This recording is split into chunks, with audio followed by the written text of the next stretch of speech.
«27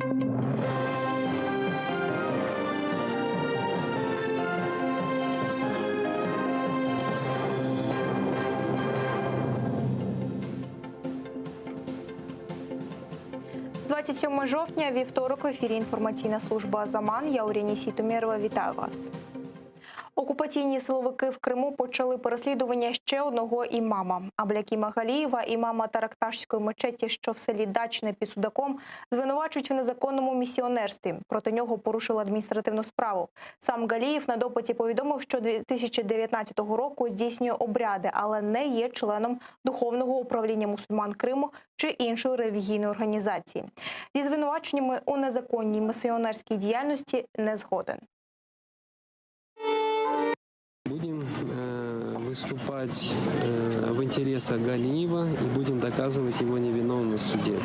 Как бы защита в этом уверена, и мы считаем то, что его должны, то есть само дело должны прекратить и признать, что он не совершил никакого правонарушения.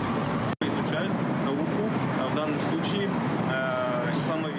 Окупаційні суди в Криму за такими ж звинуваченнями оштрафували сімферопольського імама Расіма Дєрвішева. Адміністративні справи були відкриті проти імамів села Зарічне Сімферопольського району Арсена Кантімірова, Асана Бікірова та імама релігійної громади Алушта Юсуфа Аширова. Його оштрафували на 5 тисяч рублів. Ділявєра Халілова через проведення п'ятничного намазу в мечеті села Завітне Советського району звинуватили в проведенні несанкціонованого мітингу і оштрафували на 30 тисяч рублів.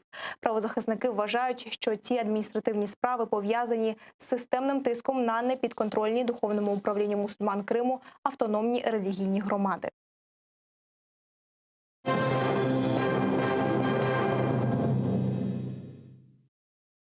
Вашингтон готовий співпрацювати з Києвом у питанні створення міжнародної кримської платформи. Про це заявила тимчасово повірена у справах США в Україні Крістіна Квін під час зустрічі з першою заступницею міністра закордонних справ України Еміні Джепар. Крістіна Квін наголосила на незмінності позиції США в невизнанні окупації Криму Росією.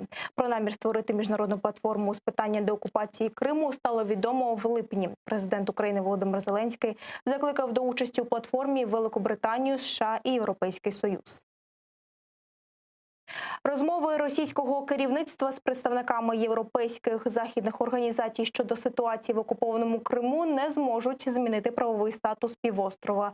Так, в українському МЗС відреагували на зустріч в Москві глави МЗС Росії Сергія Лаврова з генеральним секретарем Ради Європи Марією Пейчиновіч-Бурич, на якій торкнулися проблеми дефіциту води в Криму.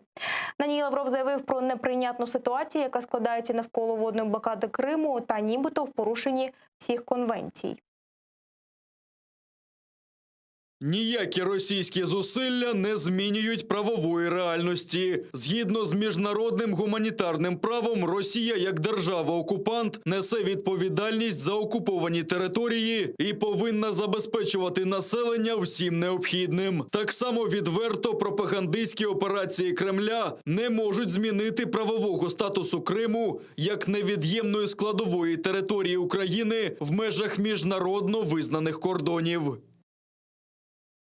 Термін в 1 рік для завершення війни на Донбасі, який озвучував президент Володимир Зеленський, слід розуміти як термін, відведений на те, щоб спробувати реалізувати той сценарій, який був прописаний в Мінських угодах. Про це заявив віце-прем'єр-міністр з питань реінтеграції тимчасово окупованих територій Олексій Резніков в інтерв'ю програми «Хард з Влащенко» на телеканалі «Україна-24». У березні 2020 року в інтерв'ю британському виданню The Guardian президент України Зеленський висловив надію, що може домовитися з президентом Росії Володимиром Путіним про припинення війни на Донбасі, але не виключає, що може вийти з переговорів, якщо в них не буде прогресу протягом року, після грудневого саміту в нормандському форматі.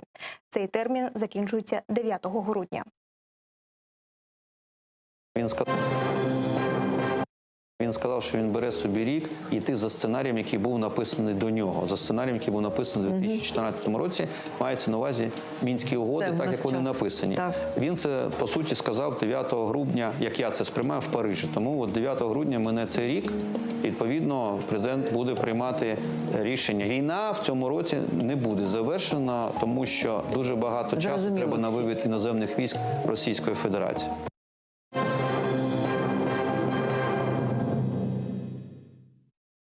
6677 нових хворих і 126 померлих від ковід в Україні за добу. Найбільшу кількість підтверджених випадків ковід-19 зафіксували у Харківській області та у Києві. Ситуація із поширенням коронавірусу не дозволяє послаблювати карантин у жодному регіоні країни.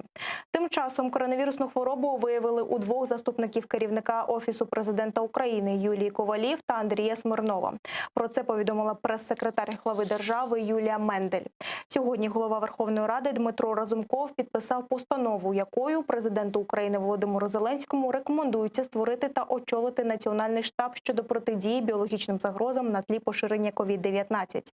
За словами міністра охорони здоров'я, міністерство планує до кінця року робити 75 тисяч тестувань методом ПЛР на добу. До того ж, планується використовувати інші методи тестування. Зараз в нас закінчується вже відповідне випробування наших українських тест-систем на визначення антигену методами ФАП. Що таке антиген? Це вірус. Тобто антиген – це практично той же самий вірус. Цей метод, він теж може бути застосований в наших лабораторіях, а лабораторій, саме які можуть тестувати методами ФАП в нашій країні набагато більше, тому що вони в тому числі, окрім наших лабораторних центрів, знаходяться і в наших лікарнях.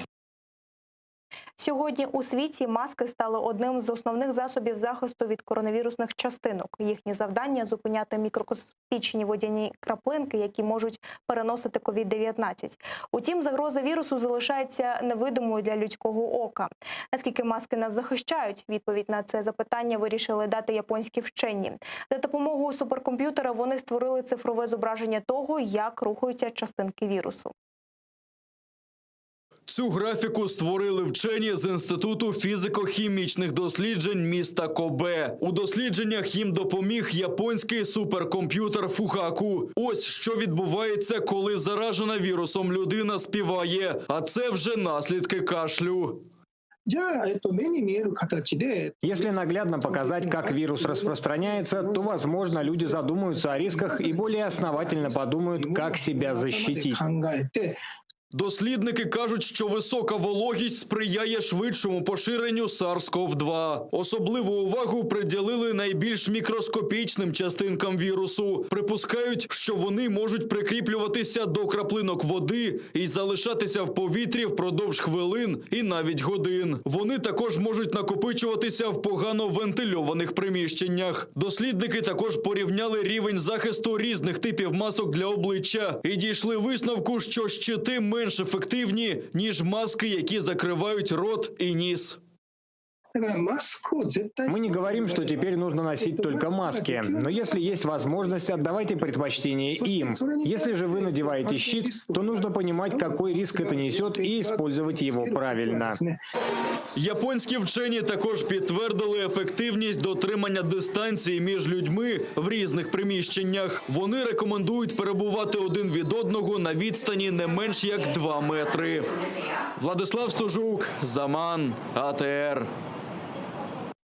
Минулої доби збройні формування Російської Федерації тричі порушували режим тиші на Донбасі і стріляли по наших військах неподалік населених пунктів Мар'їнка та Широкіне. Окрім того, у передмісті Авдіївки ворог відкривав вогонь з гранатометів різних систем. Сьогодні бойовики застосували автоматичний станковий гранатомет поблизу Водяного. Втрат у лавах українських військовослужбовців немає. За інформацією Головного управління розвідки Міністерства оборони України, керівництво російських окупаційних адміністрацій на тимчасово окупованій території в Донецькій та Луганській областях за вказівкою російських кураторів здійснює інспекцію стану розбудови полігонної інфраструктури. Першочергова увага приділяється стану обладнання пунктів управління, казарменного фонду, захисних фортифікаційних споруд від високоточної зброї та маскування від засобів космічної та повітряної розвідки для озброєння та військової техніки.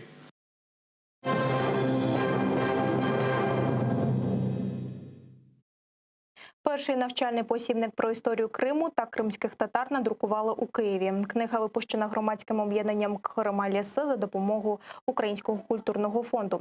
На неї працювали кримськотатарські та українські історики і політики. Підручник розроблений для школярів, але ним можуть користуватися студенти та викладачі, які цікавляться правдивою історією. Найближчим часом буде надрукована кримськотатарська версія посібника. Цей підручник планують розповсюдити по українським школам та бібліотекам. Сейчас есть огромная проблема. Проблема в том, что мы не можем донести свою историю, правдивую историю крымских татар для украинского гражданина, украинских детей в разных школах. И сейчас, благодаря этой книге, мы можем это сделать.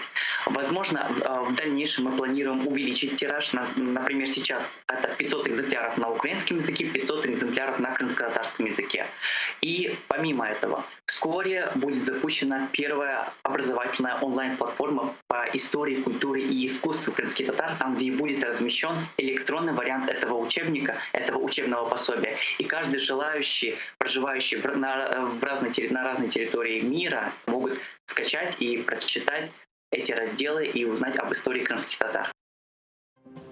Це все на цю мить. Вже за кілька хвилин ефір продовжить моя колега Гульсум Халілова. А о 21-й дивіться «Заман» кримсько-татарського Шевкетом Наматулаєвим. Будьте здорові, до зустрічі.